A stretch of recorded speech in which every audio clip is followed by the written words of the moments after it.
आप रुक जाएं, दूसरे राउंड में आपके बाकी विचारों को मैं सम्मिलित कर लूंगा, प्लीज वेट। मैं कालीचरण जी को आमंत्रित करता हूं, बहुत जाने माने चिंतक हैं और प्रोफेसर भी हैं। सर आपका बहुत शुक्रिया हमारे साथ जुड़ने के लिए। इधर मैंने एक हफ्ते में देखा है कि दलितों के प्रति जितनी भी पॉलिटिकल पार्टीज हैं इनमें एक बड़ी असीम मोहब्बत का संचार हुआ है। ये ऐसा शो करते हैं कि जैसे इतना दलितों से प्यार करते हैं, इतना करते हैं कि शायद अपने बच्चों से भी नहीं करते होंगे। आपने भी महसूस किया क्या? देखिए ये सब कृत्रिम है, दिखाते हैं, मतलब अब आई डोंट नो कि करते हैं कि नहीं करते। आपने स्वयं ही कह दिया, दिखावा है। दलितों से प्रेम करते तो ये माहौल और वातावरण समाज में बनाते कि किसी दलित दूल्हे को घोड़ी पर चढ़ने से न रोका जाए।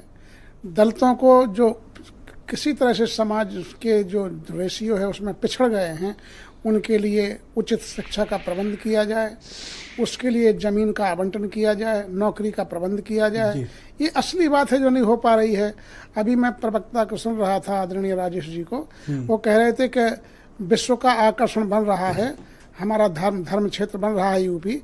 मैं ये कह रहा हूँ ये ग्लोबली तो मतलब नॉलेज युग है, ये ज्ञान का समय है। 21वीं शताब्दी ज्ञान की शताब्दी है। ज्ञान के तरह आप यदि ज्ञान के क्षेत्र में आकर्षित करते विश्व के लोगों को, तब तो कुछ था। तब बात बनती कि वैश्विक हम जो है धर्म गुरु जो हमारा एक तकमा बना हुआ है बुद्ध के। आप मंदिर के विरोध में लग रहा है? नहीं, विरोध का सवाल नहीं है। मंदिर आप करिए, लेकिन आपको ना पर देखा होगा जिन देशों ने मंदिर, मस्जिद और गुरुद्वारे से दूरी बनाई है और गिरजाघरों से दूरी बनाई, बहुत आगे निकल चुके हैं। वो फलसफा निकल गया है। दलित समाज के मन में क्या चल रहा है? दलित समाज के मन में ये चल रहा है कि भाई निजीकरण लाओ, निजीकरण में आरक्षण लाओ, हमारे लिए शिक्षा का उचित प्रबंध करो, प्राइवेट सेक्टर में रिजर्वेशन लागू करो, प्राइवेट सेक्टर में जो शिक्षा के जो बड़े बड़े विश्वविद्यालय स्थापित कर लिए उनमें निःशुल्क हमें पढ़ाई की व्यवस्था हो। अब आप देख रहे हैं आजकल यदि आप प्राइवेट किसी मेडिकल कॉलेज से MBBS कराना चाहते हैं अपने बेटे बेटी को, तो 1.5 करोड़ 2 करोड़ से कम का पैकेज नहीं है। तो हमें तो ये चाहिए, ये हमारी जहालत जो है, ये इस देश में 33 करोड़ देवताओं का जिक्र किया जाता है, लेकिन हमारी हालत तो किसी ने नहीं सुधारी। ये कह रहे हैं आदरणीय चौधरी साहब, पर अगर बिहारी जी का कॉरिडोर बनेगा तो ये तो दलित भाई बहनों के लिए नहीं तो भाई एक समाज का विशेष का लाभ होगा। दलितों को क्या मिलने वाला? वहाँ दर्शन के लिए भी बड़ी मुसीबत खड़ी हो जाती है, कई जगह हटा दिए जाते हैं, भगा दिए जाते हैं, उनको अपमानित किया जाता है। और दूसरा ये है कि रोजी रोटी का सवाल। ऐसा तो नहीं है उत्तर प्रदेश में है? नहीं दिखता तो नहीं।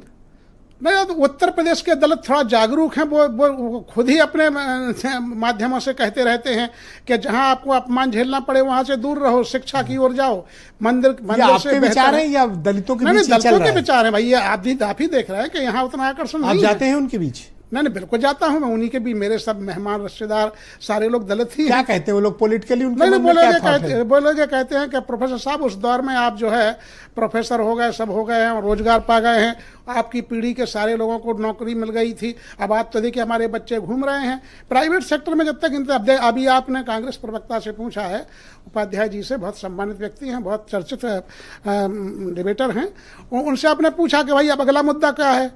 शायद वो इस समय मिस कर गए। और आदरणीय राहुल गांधी ने ही कहा कि निजीकरण का सबसे बड़ा मुद्दा बना हुआ है, निजी क्षेत्र में आरक्षण लागू कीजिए और जो सीमा है 50% की उसको आगे बढ़ाइए। ये तमाम मसले हैं। हम तो अब देखिए यहाँ दलितों के बीच आरक्षण का मुद्दा चल रहा है, बिल्कुल चल रहा है, बहुत जोरदार तरीके से चल रहा है। अब देखिए कितना बड़ा अपमान है। मैंने 16 से आप देखिए मोहब्बत को करके क्या करेंगे? भूखे पेट लोग मोहब्बत से नहीं। दलित समाज के कितने मिनिस्टर बनाए हैं बीजेपी ने? अरे भाई देखिए, आप देखिए सबसे बड़ा सिनेरियो जहां इस उत्तर प्रदेश को संचालित करने में दलित समाज का 4 बार योगदान है, वहां यहाँ की सरकार भाजपा जब आती है तो एक उप मुख्यमंत्री भी उस समाज से देना गवारा नहीं समझती है, इतना बेकार समझती है। ओबीसी को दे देती है, सवर्णों को दे देती है, लेकिन इस योग्य भी नहीं समझते पूरे देश में। मैं इस कार्यक्रम में अशोक सिन्हा जी को आमंत्रित करता हूँ। सिन्हा जी, क्या